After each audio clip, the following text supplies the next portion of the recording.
Hi, I'm Fazil Mihlar of the Vancouver Sun. Today I'm joined by Jonathan Manthorpe, who is the International Affairs Correspondent for the Vancouver Sun. We are here to talk about what's going on in Sri Lanka. Jonathan, it seems like there are Tamils protesting in Toronto and everywhere else in London and other places over what's going on in Sri Lanka. Yeah. What is going on in Sri Lanka? Well, we seem, Fazil, to be close to the end of what is now a 26-year civil war. The government forces have been on an offensive for about 18 months or so. They have now boxed the remaining few hundred Tamil Tiger fighters into an area of only about 5 square kilometers in the northeast of the country, really on the beaches and coconut groves and lagoons on the coastline there. But the humanitarian problem is that there are also several tens of thousands, perhaps as many as 50,000 civilians caught up in the fighting. A lot of recriminations from both sides, on both the government side and the Tamil side, about the injuries and deaths to these people and who is causing them. The Tamils say that the government is shelling this so-called no-fire zone and has, in the last day or so, hit a hospital and killed about 45 people. Tamils also say that over the weekend, several hundred people in the zone were killed by government artillery. Government denies it. Government says that the Tamils are using these people as human hostages and is trying to engineer a ceasefire with backing from the Tamil communities in various cities, as you referred to.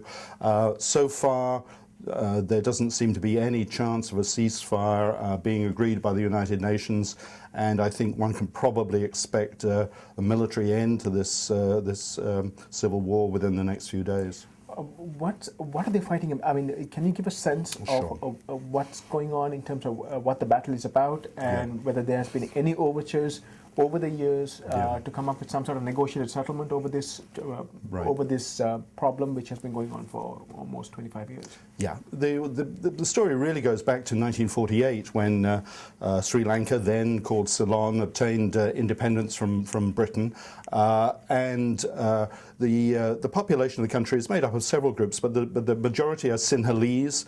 The largest minority are the Tamils, some of whom are indigenous to the island, others of whom were brought there by Britain to work on plantations, but also who became a sort of professional civil service. So after independence, there was a good deal of discrimination against the Tamils by the Sinhalese, who were a very nationalist mood. This went on for many years. The Tamils were deprived of government jobs. Their opportunities for education were limited. And this, in 1983, became a full-blown insurrection by the Tamils who wanted a homeland in the north. Well, there have been many attempts at a ceasefire, at a political reconciliation, at some form of decentralized government that would allow Tamils autonomy within Sri Lanka. The last one in 2002, brokered by the Norwegians.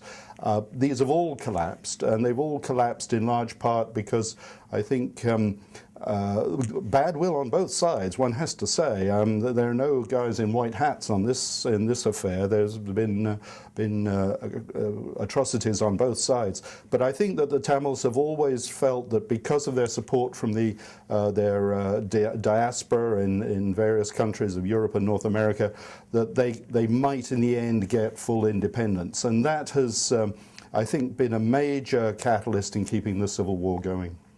So what do you see as the next steps? What can Ottawa do? What can London do? What can Washington, D.C. do? And do you see this as some sort of, you're going to have a military solution perhaps in the short term, but is there room for a negotiated settlement, kind of a decentralized government perhaps? I think that that's what has to now be the objective. I think we've got to the point where it's clear there has to be a military solution to the civil war itself, and I suspect we're going to see that in the next few days, if not the next few hours. I think the role of the international community then is, number one, to obviously bring aid and succor to the civilians who have been caught up in this and who are often in desperate need of relief aid of one sort or another.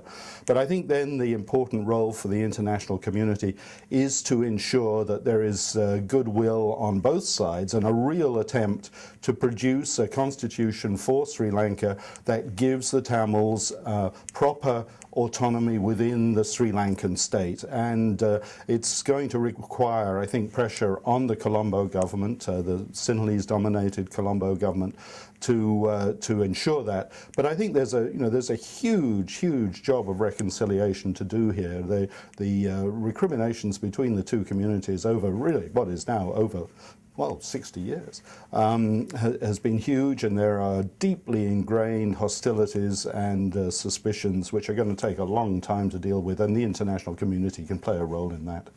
Thank you. That was Jonathan Manthorpe, who joined us to discuss what's going on in Sri Lanka.